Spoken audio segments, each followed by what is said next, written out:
Histoire du jour, l'œuf du dragon. Le chevalier Aucel de Cérébella s'en revenait de guerre avec pour seul bien son cheval galeux. Mais le beau prince chantait à tue-tête car il comptait bien trouver en chemin la fortune et l'amour. Il n'avait pas eu de chance jusque-là. Pour toute fortune, il n'avait eu que de la poussière et des mouches. Et il n'avait pas réussi non plus en amour. Il avait embrassé 10 grenouilles, 3 couleuvres et une chèvre, mais aucun de ces animaux ne s'était transformé en jolie princesse. Pourtant, le prince gardait son entrain et il faisait résonner ses jolis refrains. Soudain, au détour d'un sentier, son cheval faillit être renversé par un carrosse qui fonçait vers le nord comme une torpille. La voiture était tirée par 4 chevaux couverts d'écume. Il n'y avait pas le moindre cocher, mais à l'intérieur, Aucel avait aperçu une femme. « Un équipage emballé !» cria-t-il. « Une femme en danger ! À l'assaut, mon cheval !» Et il cravacha la bête et le cheval se mit à galoper, tout boitant, tout tremblotant. Mais, oh surprise! Le prince découvrit plus loin le carrosse arrêté. Les chevaux broutaient calmement, et à la place du cocher se tenait une jeune fille. « Et voilà, dit-elle. Comment ?» bredouilla le prince. Et tout à coup, il faillit exploser, son visage devint rouge comme une grenade. Car la jeune fille qui lui était apparue avait des yeux. Oh, des yeux! Un nez! Oh, ce nez! Une bouche! Oh, cette bouche! Aucel réussit à articuler. Mais comment avez-vous fait? Eh bien, je suis passé par la portière, j'ai escaladé le carrosse, j'ai pris la place du cocher tombé dans un ravin et j'ai tiré sur les rênes. Et voilà! Répéta la jeune fille. Les genoux du prince jouaient des castagnettes devant tant de beauté. « Je suis la princesse Azuline, fille du roi Avérien, » dit la demoiselle. « Et moi, je suis le prince Aucel, » dit le prince. « Si vous le permettez, je vais vous escorter jusqu'à votre château. Je tiens à vous draguer à vous protéger en cas de danger. » La princesse sourit puis elle dit « Chic, chic, 3 fois chic !» C'est ainsi qu'ils firent la route ensemble. Le père d'Azuline était très riche et très méchant. Son château était cerné de murailles pleines de meurtrières, de machicoulis, de lance-flèches, de coupe-pattes. Derrière ces murailles se dressait un palais si brillant qu'il aurait fallu mettre des lunettes de soleil pour le contempler. Les volets étaient en nacre, les vitres en cristal, et tous les murs étaient en pierres précieuses. Quand Aucel et Azuline y pénétrèrent, une grande animation régnait dans la salle de réception. Il y avait là une foule d'hommes richement vêtus, magnifiquement barbus et moustachus. « Te voilà enfin !» tonna le roi en montrant sa fille. « On n'attendait plus que toi. J'ai une bonne nouvelle à t'annoncer. Tu vas te marier. » « Non, mon père, dit Azuline. »« Comment non? Tu dis non. Et pourquoi non, mademoiselle l'effrontée? »« Parce que je n'ai pas encore choisi mon mari. » Le roi émit de rire. « Qui te demande de choisir ?» Il se tourna vers l'assistance et clama de toutes ses forces. « Noble seigneur, je donnerai ma fille à celui qui me rapportera l'œuf du dragon de Lambrette. Sa coquille est en diamant et j'ai besoin urgent de cet œuf pour ma collection d'œufs précieux. » À ces mots, un cri immense emplit la salle. Tous ensemble, les nobles seigneurs prirent leurs nobles jambes à leurs nobles cous et s'enfuirent, car tous savaient qu'affronter le dragon, c'était mourir à coup sûr. En une seconde, la salle s'était vidée, et il ne restait plus que le roi, sa fille, Aucel et le faiseur d'or. C'était un homme abominable qui n'avait jamais fait d'or contrairement à ce qu'il racontait. Il se nommait Tintédré, Tintédré. Son seul compagnon était un chat noir, maigre et pelé, toujours perché sur son épaule. Tintédré, Tintédré avait de petites jambes torses. Sa tête chauve était surmontée d'une énorme bosse. Ses yeux minuscules luisaient de ruse et son nez crochu se cognait contre son menton en galoche. Il sautilla vers Azuline et Piailla. « Tintédré, pour vous servir, princesse, je combattrai le terrible dragon de l'Ambrette, et par mon matou, je deviendrai votre riche époux. » Le chat sortit ses griffes, et Azuline recula épouvantée. Alors, Ocelle s'avança vers elle. « Non! C'est moi qui vaincrai le dragon, Azuline, chère Azuline. J'aimerais tant que vous m'aimiez. »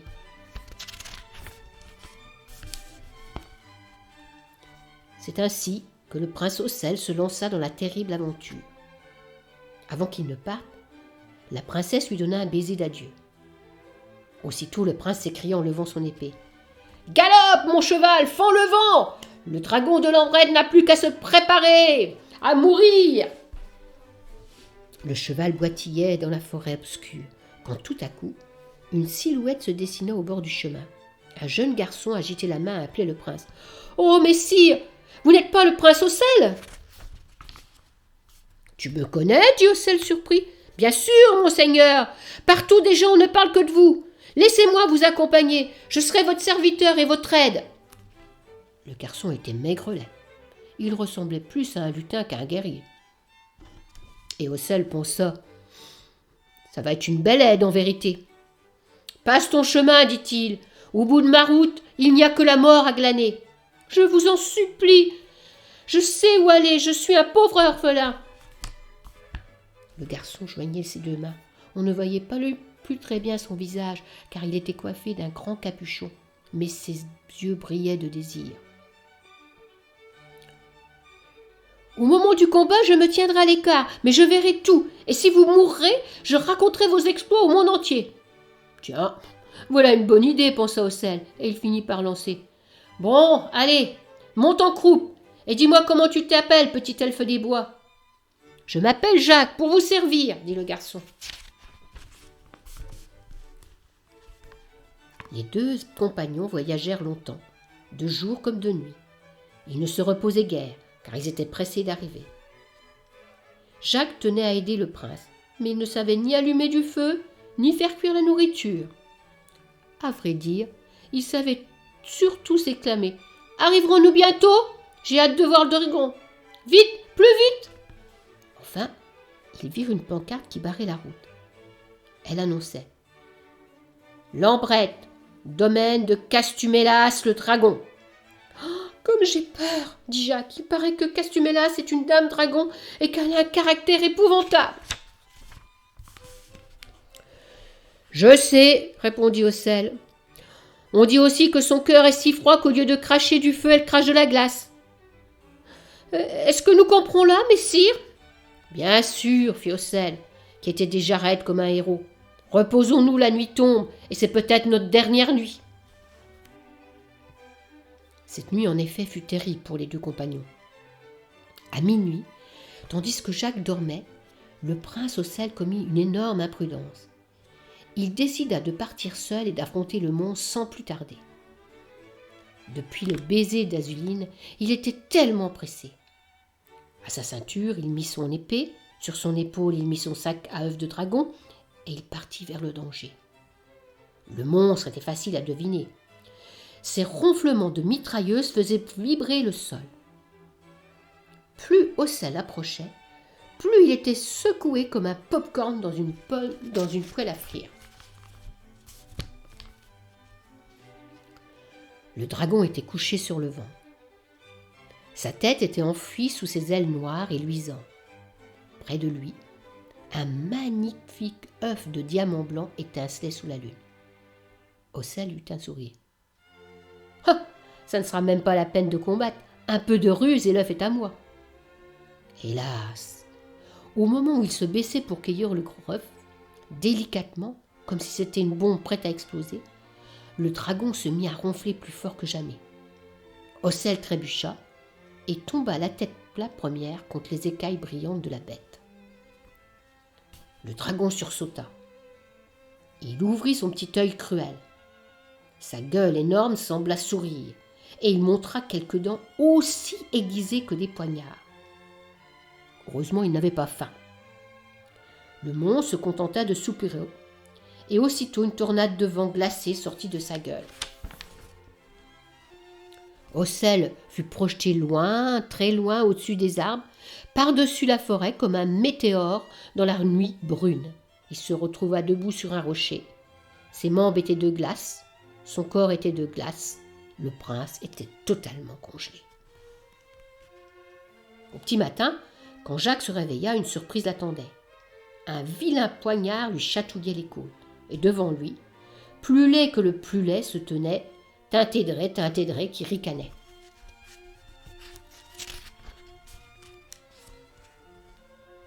« Te voilà à ma botte, Mina Bavorton. Le prince Ocelle a disparu, il s'est envolé loin d'ici. Il a été congelé par le dragon. Si tu le voyais immobile sur son rocher, on dirait un porte-manteau. Maintenant, c'est à moi de jouer, et toi, tu vas m'obéir, sinon je te coupe un petit morceau. »« Oui, Seigneur. » J'ai mis sur pied un stratagème pour attirer le monstre. Je vais te le faire frétiller comme un toutou. Toi, pendant ce temps, tu en profiteras pour voler l'œuf. Compris ? Oui, Seigneur. Et gare ! Si tu tentes de me dérober l'œuf, je lâcherai sur toi mon matou griffu et il t'arrachera la peau en lamelles. Oui, à votre service, messire. Maintenant, regarde. Tintedré exhiba un magnifique déguisement de dragon, étincelant de pierreries. Il s'en revêtit, prit son chat et le cacha contre lui. Puis, ainsi déguisé, il avança vers le dragon. Quand il fut près de la bête, il se mit à danser tout en tirant la queue du chat. Les miaulements épouvantables du matou ressemblaient à des cris de dragon amoureux. Castumélas, la dame dragon, se réveilla tout à fait, explosant comme une charge de dynamite. Elle surgit de son nid en crachant de rage. Un étrange spectacle l'attendait.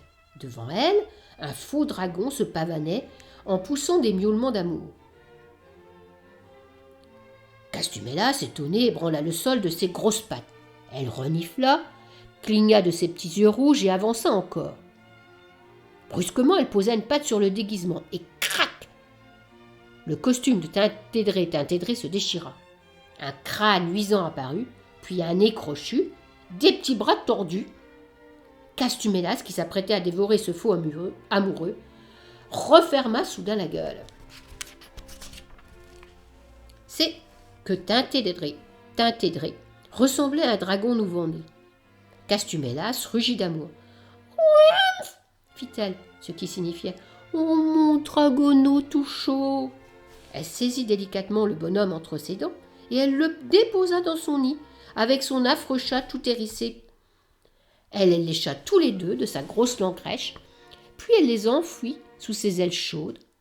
Pauvre Tintedré, au lieu d'une belle princesse, il était tombé sous la coupe d'un affreux dragon. Castumélas ne s'occupait plus du tout de son œuf. Jacques se glissa doucement vers lui et il s'en saisit. Quand Jacques retrouva Ocelle sur son rocher, il lui dit « Il me faut vous dégeler, noble prince, comment fait-on du feu ?» Heureusement, Ocelle pouvait encore parler. Et grâce à ses conseils, Jacques finit par faire naître une flamme. Alors une couronne de feu brûla autour du prince comme un anneau d'or sous le ciel pâle de l'aube. Ocelle se dégela et il dit enfin « Merci de m'avoir délivré. Mais décidément, tu ne sais pas grand-chose pour un serviteur. » Et pourtant, dit fièrement Jacques, qui a pris l'œuf du dragon ? C'est quand même bien moi. Mais c'est merveilleux, s'écria le prince tout ému. Puis, il ajouta sombrement. Non, c'est affreux. Mais pourquoi donc, dit Jacques. Parce que c'est à toi que revient la main de la ravissante Azuline. Ah, c'est vrai, j'oubliais, dit Jacques. Comment ça ? Tu ne meurs pas de joie ? S'indigna Ocelle. C'est que je la trouve un peu frêle. Frêle? Tu rêves? Elle est délicate, tu veux dire. Elle est délicate et douce, comme un pétale de rose. Sans doute, mais je la trouve un peu hardie à mon goût. Hardie? Tu rêves? Elle est mieux encore. Elle est courageuse, audacieuse, intrépide. Elle est comme une flamme. Certes, dit Jacques, mais n'est-elle pas un peu moqueuse? Mais quelle infamie, dit le prince. Si tu n'étais pas mon ami, je te ferais un nœud à la langue. Moqueuse, Azuline. Mais c'est qu'elle aime rire, et quand elle rit, ses yeux sont aussi bleus que dans un rêve bleu. Oh, vous m'avez convaincu, dit Jacques, je l'épouse. Alors Ocel soupira, et 3 grosses larmes coulèrent de ses yeux. Quelques jours plus tard, les 2 compagnons étaient près du roi Avérien. Celui-ci pressa avidement l'œuf contre son gros ventre, puis il déclara à l'air gêné. « Cher Jacques, je te donnerais bien volontiers ma fille, mais c'est que cette peste, cette tête de mule, cette insolente chipie d'Azuline a disparu. Mes gardes l'ont cherchée partout en vain depuis 10 jours. »« Oh, c'est heureux, c'est affreux !» s'écria Ocel. « Je pars immédiatement à ses recherches. »« Où ça ?» dit le roi. « Eh bien, de ci, de là, de cela, de ci, partout au monde. » Le roi se mit à ricaner. « Ah, je vous souhaite bonne chance, cher prince. » C'est alors que Jacques s'inclina et déclara d'une voix solennelle. « Noble seigneur, moi, je sais où se cache la princesse Azuline. » Avant qu'on puisse dire « ouf !» il enleva son grand capuchon et de magnifiques cheveux noirs coulèrent sur ses épaules. Il se frotta le visage et son teint clair illumina la pièce. Jacques n'était autre qu'Azuline elle-même. Elle s'était déguisée. « Je vous salue, dit-elle, puis elle déclara hardiment. « Puisque j'ai déclaré l'œuf, c'est à moi qu'Azuline appartient. C'est pourquoi, de ma propre main, je la donne en mariage au valeureux prince Ocel de Cérébella.